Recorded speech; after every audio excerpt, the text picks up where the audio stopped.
So hello అందరికీ, నేను మీ Yogi. Welcome to day 11 prep series. Morning లేచి నా ఓట్స్ కంప్లీట్ చేసుకొని సీతా జిమ్కి అయితే వెళ్ళిపోయినా. ఈరోజు అయితే ఫుల్ వీడియో అయితే వ్లాగ్ చేయడం అయితే జరిగింది.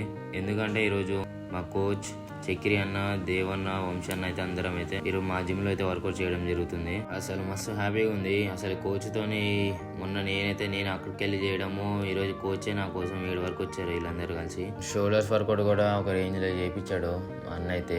అసలు నేను నా జీవితంలో ఇలాంటి వర్కౌట్ చూడలేదు. అండ్ ప్లస్ ఇంత హార్డ్ గా అసలు నేను ఎప్పుడు ట్రైన్ చేయలేదు నా షోల్డర్స్ అయితే. చితికిపోయింది ఈ రోజు అయితే నా షోల్డర్స్ అసలుకి. అండ్ వర్కౌట్ కూడా జిమ్ లోనే కంప్లీట్ చేసుకుని 1 డే అయింది జిమ్ లో మొత్తం. ఈ రోజు అయితే నేను మార్నింగ్ 10:30కి వచ్చినాము, ఈవినింగ్ 5:30కి పోయినాము ఇంటికి అసలుకి. అండ్ షూట్ కూడా కంప్లీట్ చేసుకొని జిమ్ లోనే. అండ్ ఫుడ్ కూడా ఇక్కడే తినేసినాము అందరము జిమ్ లోనే. వంశాన డైట్ లో ఉంటా అంటాడు, మళ్ళీ షవర్మా తింటా అంటాడు. అందరైతే ఇంటికైతే వెళ్ళిపోతున్నారు. కొంచెం బాధగా అయితే ఉంది. ఇక్కడే ఉంటే బాగుండు కదా, మళ్ళా అట్లా అనిపిస్తుంది. కానీ ఇంకా మళ్ళీ వెళ్ళాలి కదా. మళ్ళీ నేనే ఒకసారి టైం చూసుకొని మళ్ళీ నేను వాళ్ళ కాడికే పోతా. So see you soon. Bye అన్న. That's all for today guys. Bye.